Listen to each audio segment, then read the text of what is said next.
नमस्कार दोस्तों, मुद्दे की बात में आपका स्वागत है। बिहार में मुख्यमंत्री नीतीश कुमार ने अपने तकरीबन 26 मंत्रियों के साथ शपथ ले ली है, लेकिन बिहार चुनाव में जो ये बम्पर जीत हुई है एनडीए की, इसके बाद यूपी में सियासी हलचल तेज है। समाजवादी पार्टी प्रमुख अखिलेश यादव लगातार भाजपा और एनडीए पर हमलावर हैं, ये कहते हुए कि सरकारी तंत्र का दुरुपयोग हुआ, वोटों की डकैती हुई और इसके अलावा भी कई बातें। बहरहाल ये बात अब तकरीबन सभी लोग कह रहे हैं कि बिहार के नतीजों का असर यूपी में पंचायत चुनाव से लेकर 2027 के विधानसभा चुनाव तक दिखेगा। अखिलेश यादव और समाजवादी पार्टी का नजरिया इस पर समझने के लिए हमारे साथ मौजूद हैं सामाजिक और राजनीतिक कार्यकर्ता और समाजवादी पार्टी के प्रवक्ता राजकुमार भाटी। भाटी जी, बिहार चुनाव के बाद ये तो नजर आ रहा है कि बीजेपी के कार्यकर्ताओं का, नेताओं का उत्साह चरम पर है। बीजेपी के नेता कह रहे हैं कि बिहार तो झांकी है, यूपी अभी बाकी है। क्या आप मानते हैं कि 2027 के विधानसभा चुनाव के लिए समाजवादी पार्टी की चुनौती बढ़ गई है, रणनीतियों पर दोबारा से रीवर्क करना पड़ रहा है? बिल्कुल, बिहार में जो कुछ हुआ है मतदान के दौरान, चुनाव के दौरान, जो जो जिस स्तर पर भारतीय जनता पार्टी ने चुनाव आचार संहिता का खुला मजाक उड़ाया है, खुला उल्लंघन किया है, हर स्तर पर धांधली की है, उसके बाद समाजवादी पार्टी की चुनौती उत्तर प्रदेश में बढ़ गई है और हमें वो चुनौती स्वीकार है। हमारे कार्यकर्ताओं को और ज्यादा मेहनत करनी पड़ेगी, हमें और चौकस रहना पड़ेगा, हमें और समझदारी से और योजनाबद्ध तरीके से काम करना पड़ेगा। यही हमारी चुनौती है। बाकी हम निराश बिल्कुल भी नहीं है, ना हम हताश हैं। और ये जो आपने भारतीय जनता पार्टी के कार्यकर्ताओं के बारे में कहा कि वो उत्साहित हैं, भारतीय जनता पार्टी के एक एक कार्यकर्ता को पता है कि ये उनकी मेहनत का परिणाम नहीं है, ये उनके नेतृत्व की बेईमानी का परिणाम है, चुनाव आयोग की जो भेदभावपूर्ण नीति है उसका परिणाम है। इसलिए भारतीय जनता पार्टी के कार्यकर्ताओं के मन में कहीं ना कहीं एक हीन भावना भी है, क्योंकि आत्मा हर व्यक्ति के अंदर होती है, आत्मा सबकी कचोटती है। भारतीय जनता पार्टी के जो सही में राजनीतिक कार्यकर्ता हैं, जो शुद्ध राजनीतिक कार्यकर्ता हैं, जो अंधभक्त हैं, उनके बारे में तो मैं कुछ नहीं कहना चाहता, लेकिन जो सही में राजनीतिक कार्यकर्ता हैं, समझदार लोग हैं, वो ये महसूस कर रहे हैं कि ये फाउल गेम खेला जा रहा है और फाउल खेल के जीता जा रहा है। और जो सच्चा खिलाड़ी होता है, जो अच्छा खिलाड़ी होता है, जिसके अंदर खेल की भावना होती है, वो फाउल खेल के जीतना नहीं चाहता, वो अपनी मेहनत से जीतना चाहता है। तो भारतीय जनता पार्टी के भी जो अच्छे कार्यकर्ता, जो चरित्रवान कार्यकर्ता हैं, समझदार कार्यकर्ता हैं, वे ये महसूस कर रहे हैं कि गलत हो रहा है, लोकतंत्र के लिए गलत हो रहा है और उनका नेतृत्व गलत कर रहा है, जिसके कारण हमें समाज में आंखें नीची करनी पड़ती हैं। ये भारतीय जनता पार्टी के कार्यकर्ता भी महसूस। हालांकि हम तो यूपी पर ही बात करने वाले थे, लेकिन आप थोड़ी लेफ्ट हैंडेड जो श्रेय क्रेडिट जो है, थोड़ा आप लेफ्ट हैंडेड क्रेडिट दे रहे हैं जीत का एनडीए को, क्योंकि आप देखिए, आप फाउल गेम पर काफ़ी चर्चा हो चुकी है, उसके आरोप लगातार आप लोगों ने लगाए हैं, लेकिन एक बात ये भी तो है ना कि आरजेडी को वोट तो मिला है जितना पिछली बार मिला था 2020 में, और ऐसा भी नहीं है कि कोई पब्लिक जो है वो सड़कों पर आ गई हो। चलिए, पॉलिटिकल पार्टीज शिकायतें कर रही है, माइक पर ही शिकायत कर रही हो, लेकिन पब्लिक भी तो ऐसा नहीं है ना कि इतनी भारी संख्या में कोई रोष लोगों में भी तो नहीं दिख रहा है ना।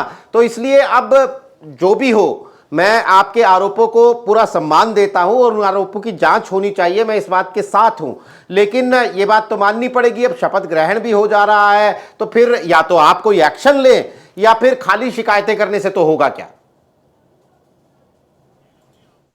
नीरज जी, आपने कहा कि इस पर बहुत चर्चा हो चुकी है, बहुत समय हो चुका है। रावण ने कई हजार साल पहले जो घटना थी, जब रावण ने धोखे से सीता माता का अपहरण किया था, आज तक रावण के पुतले जलाए जाते हैं। बना रहा है ना भाटी जी, रावण सरकार नहीं बना रहा है ना, है ना? मैं बोल रहा हूँ जी जी जी। प्रतीकात्मक बातों के अर्थ प्रतीकात्मक ही स्वीकार करने चाहिए। रावण सरकार नहीं बना रहा था, लेकिन रावण एक प्रतीक है अहंकार का, बेईमानी का, झूठ का, कपट का, छल का।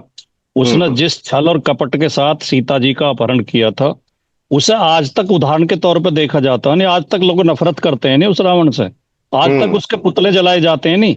ये तर्क तो नहीं चलता है नहीं कि यार बहुत पुतले जल चुके हैं, बहुत पुरानी बात हो गया, अब इसे माफ करो। रावण को आज तक माफ नहीं किया गया नहीं।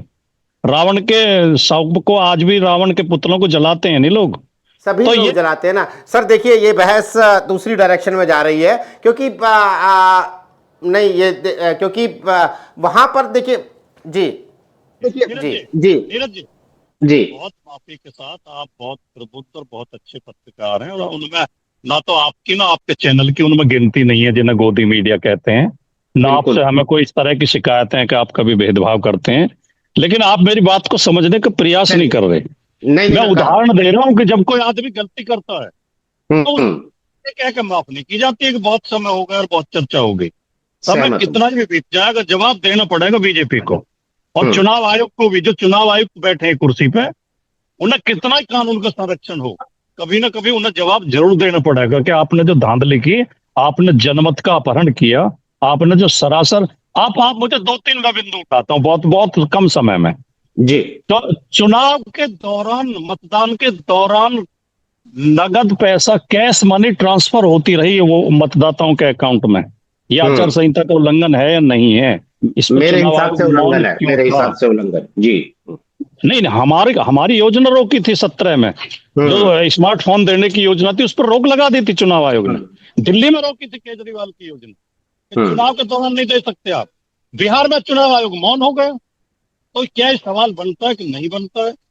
और जगह जगह जो धांधलियां हुई हैं, तो दोहरे दोहरे मतदाता जिन्होंने दिल्ली में भी वोट किया था, गुजरात में भी किया था, महाराष्ट्र में भी किया था, उस समय भी फोटो डाले थे, आज भी फोटो डाल रहे हैं कि हमने बिहार में मतदान किया। उदाहरण के तौर पे एक ही नाम लेना चाहूंगा, राकेश सिन्हा, जो बीजेपी के पूर्व सांसद हैं, पूर्व राज्यसभा सदस्य हैं।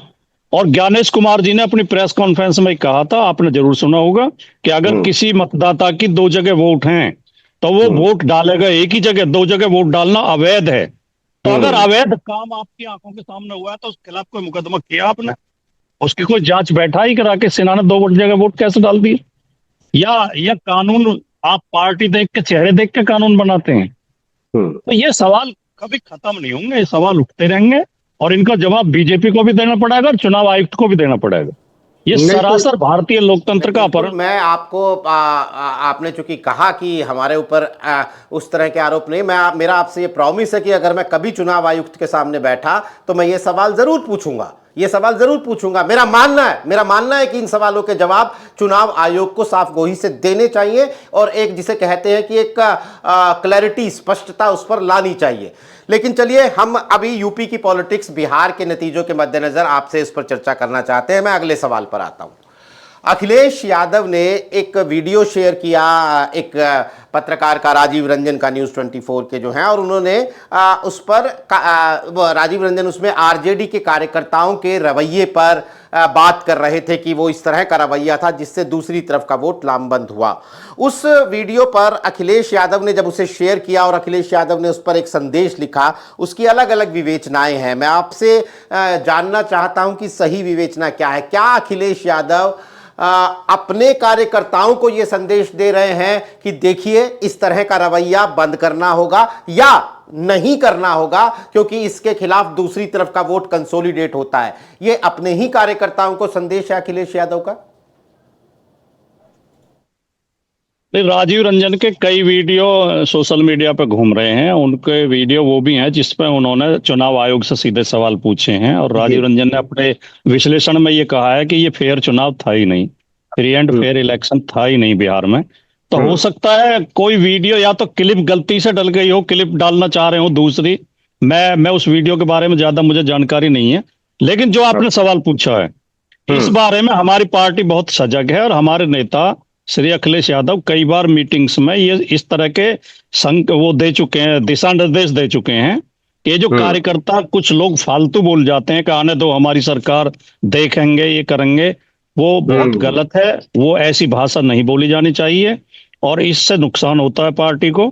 तो ये तो उनकी नीति रहती है, ये हमेशा उनकी नीति, और वो बार बार समझाते हैं कि कई कार्यकर्ता जोश में जो है, अति उत्साह में पार्टी को नुकसान कर देते हैं और कुछ लोग पार्टी के हितैषी बन के, और कई बार वो पार्टी विरोधी ही लोग होते हैं, दूसरे लोगों के कहने पे वो पार्टी का झंडा लगा के बाजारों में वो दबंगई दिखाते हैं, उससे पार्टी को नुकसान होता है। इस बारे में हमारी नेता की नीति बिल्कुल स्पष्ट है कि सबका सम्मान करो, किसी पार्टी के किसी कार्यकर्ता को धौंस पट्टी की भाषा बोलने की या किसी को धमकाने की अनुमति नहीं दी जाएगी। सांसद इस शब्द का इस्तेमाल कर रहे हैं कि ईंट से ईंट ईंट का जवाब ईंट से देंगे, जरूरत पड़ने पर जान लेने से पीछे नहीं हटेंगे।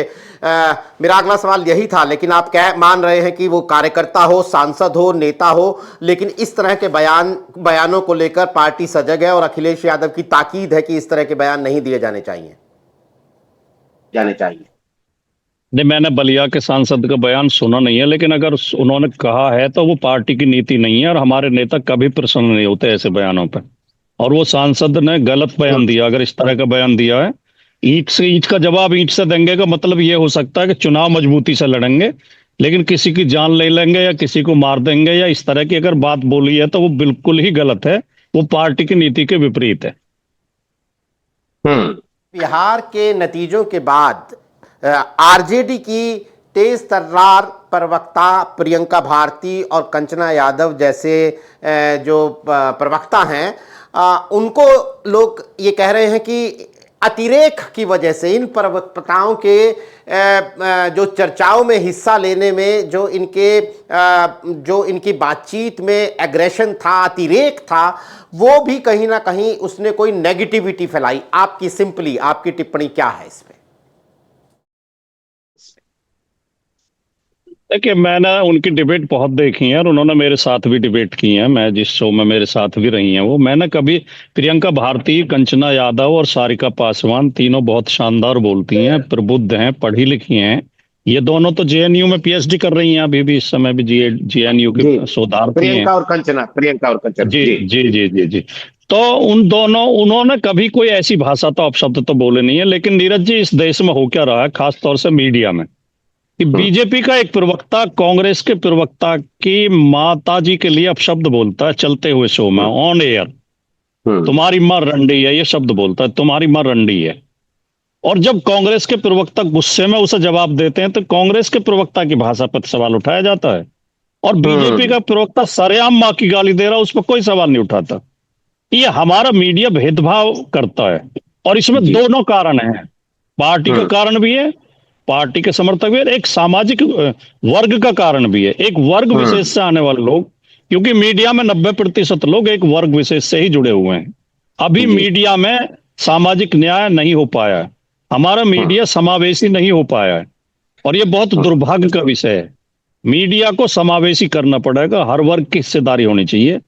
कंचना यादव, प्रियंका भारती, सारिका पासवान तीनों दलित पिछड़े वर्गों से आती हैं और महिला हैं, इसलिए भी उनके विरोध की एक वजह यह भी है, क्योंकि इन्हें शूद्र और महिलाएं हमेशा से कभी सहन रहे नहीं है। इन्होंने जो इनकी संस्कृति है, जो आरएसएस बीजेपी जिस संस्कृति का दावा करते हैं, उस संस्कृति में महिलाओं और शूद्रों को बराबर के अधिकार नहीं दिए गए कभी भी, और उन्हें अपने बराबर का ये मानते ही नहीं है, उन्हें हीन दृष्टि से देखते हैं।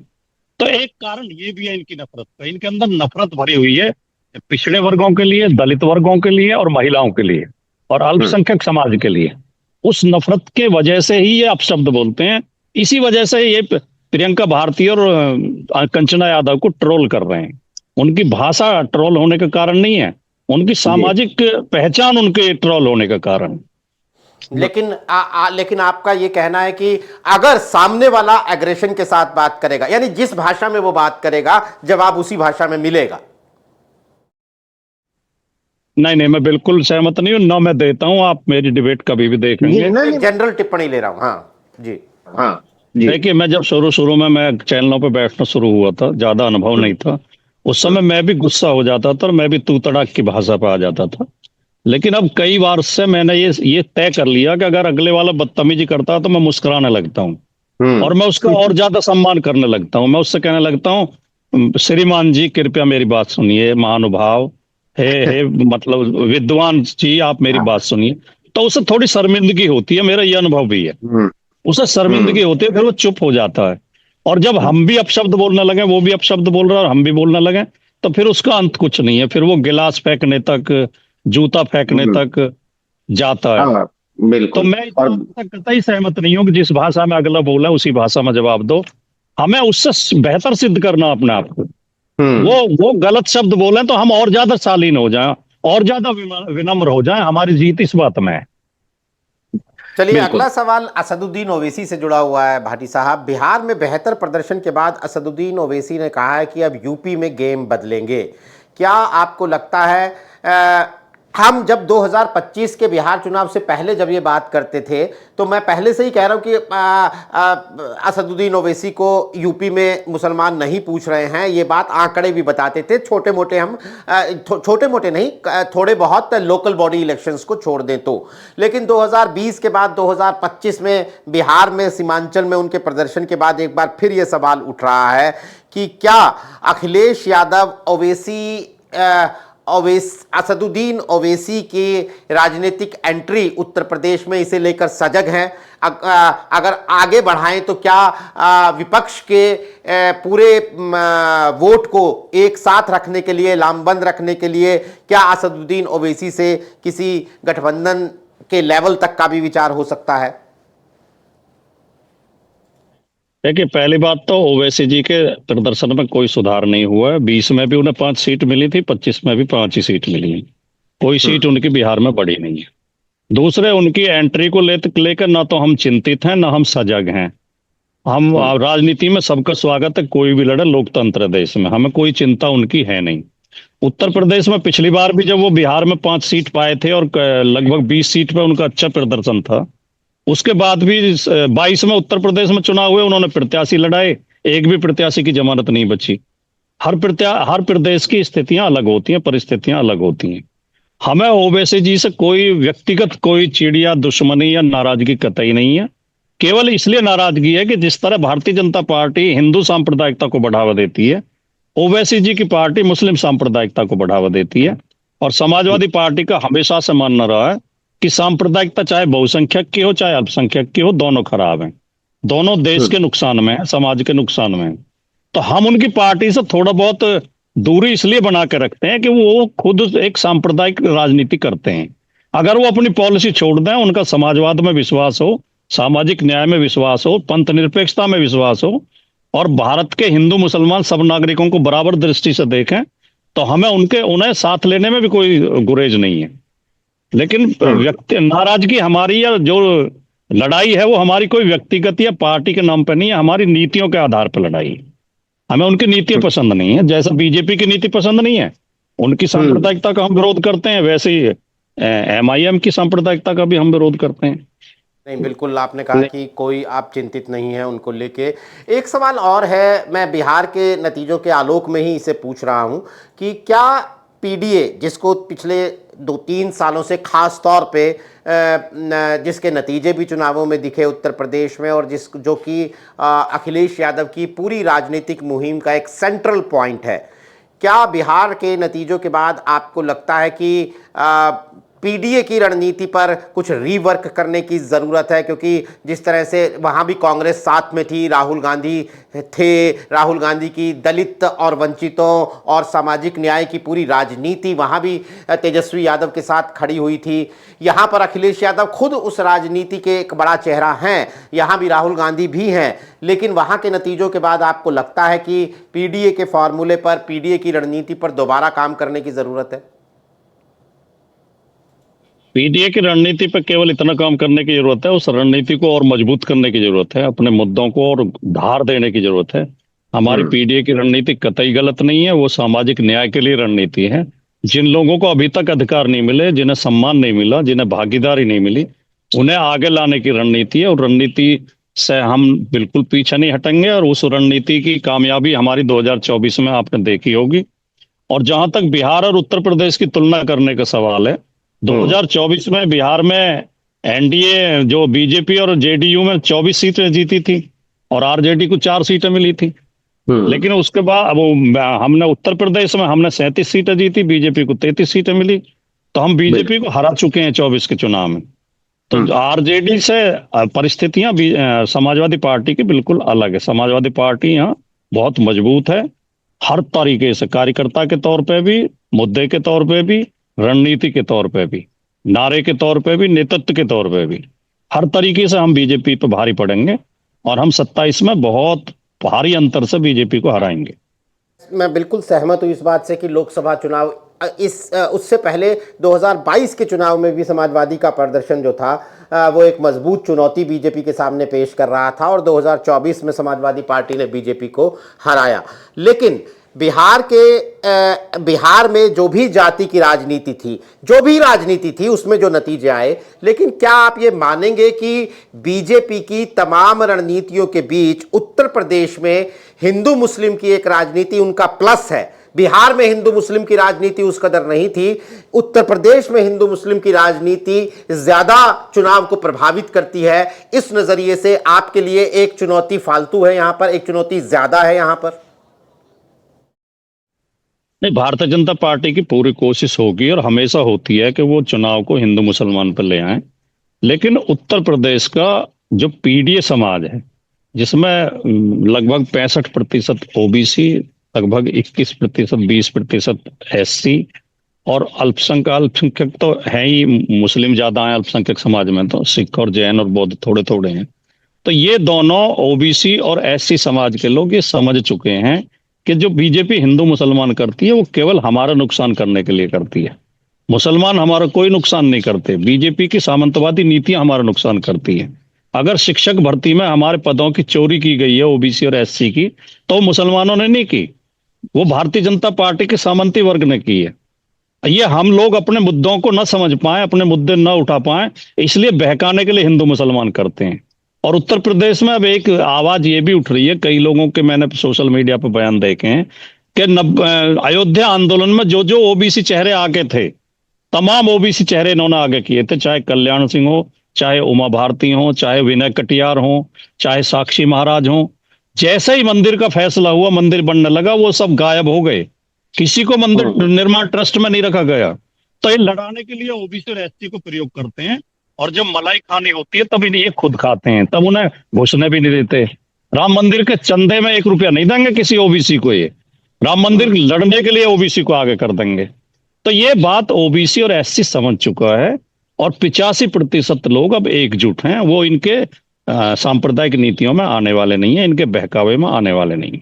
लेकिन आपने ओबीसी की बात की, तो ओबीसी और ईबीसी के नज़रिए से एक ये बात भी चर्चा में है कि केशव प्रसाद मौर्य जो पहले सह प्रभारी थे चुनाव में, उन्हें पर्यवेक्षक बनाया गया, उनके नीचे सह पर्यवेक्षक रखे गए, और उनके अंदर सह पर्यवेक्षकों में एक साध्वी निरंजन ज्योति भी थी। यानी उत्तर प्रदेश के नज़रिए से ओबीसी का नेता, ईबीसी का नेता, बिहार के चुनावों में उन्हें तरजीह दी गई, और ये दिखाता है कि उत्तर प्रदेश में बीजेपी ओबीसी ईबीसी पर फोकस अपना बढ़ाने वाली है, इसी पीडीए को काउंटर करने के लिए। केशव प्रसाद मौर्य का नाम लेकर आपने मुझे एक बात याद दिला दी कि अभी राजनाथ सिंह एक जगह भाषण दे रहे थे, और वो पासी और मौर्यों को आपस में लड़ाने का भाषण दे रहे थे। पासी समाज को मौर्य समाज से ज्यादा महान बता रहे थे, ज्यादा प्राचीन बता रहे थे, मौर्यों से तो बहुत पुराना पासी। तो ये रणनीति बीजेपी की रहती है, दोनों पासी एससी समाज में आते हैं, मौर्य ओबीसी में आते हैं, ओबीसी और एससी को लड़ाओ, अल्पसंख्यक और बहुसंख्यक को लड़ाओ। केशव प्रसाद मौर्य को तो ये मुख्यमंत्री बनाने वाले थे, केशव प्रसाद मौर्य के नेतृत्व में तो 17 का चुनाव हुआ था। केशव प्रसाद मौर्य उस समय पार्टी का चेहरा थे, पार्टी के अध्यक्ष थे। क्यों नहीं बनाया केशव प्रसाद मौर्य को मुख्यमंत्री? मतलब खाली एक पर्यवेक्षक बना के संतुष्ट कर देंगे? पर्यवेक्षक बनाने से ओबीसी समाज को हक मिल गए। ओबीसी के साथ जो शिक्षक भर्ती में बेईमानी की गई थी, केंद्रीय पिछड़ा वर्ग आयोग की रिपोर्ट के बाद और हाईकोर्ट के आदेश के बाद भी उन्हें न्याय नहीं दिया। ओबीसी और एससी के तो हक मारने पर तुली हुई है भारतीय जनता पार्टी। तो क्या इन बातों को ओबीसी समाज समझता नहीं है? अब ओबीसी समाज को बीजेपी के लोग इतना बुद्धू ना समझें कि एक आदमी को पर्यवेक्षक बनाने से ओबीसी समाज खुश हो जाएगा। अब ओबीसी समाज को सत्ता में हिस्सेदारी चाहिए, सत्ता चाहिए, अधिकार चाहिए और भागीदारी चाहिए। एक सवाल और कि कमजोर प्रदर्शन कांग्रेस का बिहार में बेहद कमजोर प्रदर्शन रहा, इसमें कोई शक नहीं है, आंकड़े साफ दिखाते हैं। हालांकि उसके बाद अखिलेश यादव ने ये कहा कि साथी अगर कमजोर हो तो छोड़ते नहीं हैं, लेकिन क्या आप ये कहना चाहेंगे या आपको लगता है कि कांग्रेस पार्टी को अब सीटों को लेकर अपनी वो सौदेबाजी उत्तर प्रदेश में छोड़ देनी होगी जो वो लोकसभा चुनावों में भी करती रही है या बिहार में तेजस्वी यादव के साथ करती रही है? देखिए, गठबंधन में किस पार्टी को कितनी सीटें दी जाएंगी ये हमारे नेता तय करेंगे, श्री अखिलेश यादव जी तय करेंगे। और इस बारे में बोलने का उन्हीं को अधिकार है, हमें ना कोई अंदाजा है ना ये घोषणा करने का अधिकार है कि सीटें कम दी जाएंगी ज्यादा दी जाएंगी। ये नेतृत्व तो तय करेगा, हम केवल पार्टी की पॉलिसी बता सकते हैं, रणनीति बता सकते हैं। एक जी बात जी। और, जो पिछली बार तो आपने बताया था कि नवंबर में अखिलेश यादव की एक बड़ी सभा पश्चिमी उत्तर प्रदेश में होने वाली है। आप 10 दिन बचे हैं, क्या होगी या कब होगी, कुछ बता पाएंगे उसके बारे में, या क्यों नहीं हो पाई? बिहार चुनाव की वजह से और एसआईआर की प्रक्रिया शुरू होने की वजह से थोड़ा डिले हो रही है वो। तो अब हमारा विचार है कि दिसंबर के बाद उसे करेंगे। बाकी उसमें बात हो गई थी माननीय अखिलेश यादव जी से, और वो होनी तो है ही, उसकी तैयारी पूरी है। उसके में जो लगभग 50 विधानसभाओं में हम मीटिंग कर चुके हैं, बाकी विधानसभा में भी हम मीटिंग शुरू करेंगे। और थोड़े डिले इस वजह से हो गई है कि एक तो बिहार का चुनाव शुरू आ गया बीच में, और फिर ये एसआईआर की प्रक्रिया शुरू हो गई, तो उसमें पार्टी के एक एक कार्यकर्ता को उसमें लगा दिया गया है। एसआईआर की जो प्रक्रिया शुरू हुई है, समाजवादी पार्टी उसे लेकर चौकन्नी है। समाजवादी पार्टी उसमें अपनी बीएलए की शक्ल में अपनी भागीदारी कर रही है, या क्या रोल निभा रही है समाजवादी पार्टी उसमें? ये समाजवादी पार्टी एकदम जागरूक है इस मामले में। मैंने अपने जिले में आज 2 मीटिंग की हैं, और कल भी हम मीटिंग करके आए थे। बीएलए की सबकी मीटिंग कर रहे हैं, उन्हें समझा रहे हैं प्रक्रिया। अभी हमने यहाँ तिलप्ता गांव में, बहुत बड़ा गांव है, और एक बादलपुर गांव है, दोनों जगह हमने बीएलए की मीटिंग की। लेकिन इसमें मैं आपके चैनल के माध्यम से नीरज जी ये भी संदेश देना चाहता हूँ, और कोई सरकार के लोग सुने और सरकार अधिकारी सुने तो वो कृपया मेरी बात पर ध्यान दें कि इसमें अभी बहुत खामियां हैं। अभी जो बीएलओ हैं वो वो प्रारूप तक नहीं पहुंचा पा रहे हैं। जो गणना प्रपत्र है वो वोटर तक नहीं पहुंचा पा रहे हैं, और उसमें जो 2003 के एक कॉलम दिया हुआ कि 2003 की डिटेल भरी जानी है, तो 2003 की वोटर लिस्ट ही नहीं मिल रही है। ना तो वो हार्ड कॉपी में मिल रही है, ना उसमें पोर्टल पे मिल रही है। और वो बीएलओ से कहते हैं तो वो कहते हैं हमारे पास है नहीं, हम कहाँ से लेकर आए। तो बहुत समस्याएं लोगों को आ रही हैं, और वो पता नहीं कैसे पूरी होगी ये प्रक्रिया। अभी तक तो हालत ये है कि हमारे ग्रेटर नोएडा में सूरजपुर कस्बा है जिसमें 30,000 से ज्यादा वोट हैं, एक भी घर में अभी तक बीएलओ नहीं पहुंचा, एक भी घर में गणना प्रपत्र नहीं पहुंचा है, एक भी वोट। मैं गारंटी के साथ कह रहा हूँ आपको, मैं घूम के आया हूँ सारे में। तो अधिकारियों को इस पर ध्यान देना चाहिए, और सरकार को ध्यान देना चाहिए, और चुनाव आयोग को ध्यान देना चाहिए कि आपने एसआईआर की घोषणा तो कर दी, लेकिन आपके कार्यकर्ता और आपके बीएलओ एसआईआर करा नहीं पा रहे हैं। उसमें या तो उनकी ट्रेनिंग की कुछ कमी है, या कोई पता नहीं क्या वजह है, या कोई धांधली का विचार है, इस वजह से नहीं कर रहे हैं। तो चलिए दोस्तों, बिहार में जैसा मैंने शुरुआत में कहा कि नीतीश कुमार ने मुख्यमंत्री के तौर पर शपथ ले ली है। माफ़ कीजिएगा, ये मैं दोबारा कनेक्ट करता हूँ।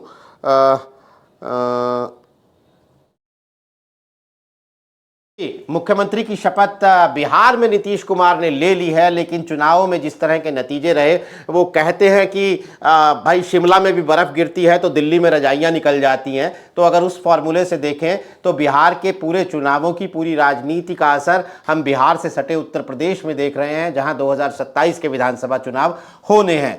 राजकुमार भाटी, समाजवादी पार्टी के राष्ट्रीय प्रवक्ता, उन्होंने समाजवादी पार्टी की रणनीतियों पर, उनके आने वाले दिनों की तैयारियों पर और चुनौतियों पर एक तफसीली बातचीत हर विषय पर हमारे साथ की है। हमारे साथ इस कार्यक्रम में शिरकत करने के लिए राजकुमार भाटी जी, आपका बहुत बहुत शुक्रिया। तमाम दर्शकों का भी आभार। नमस्कार।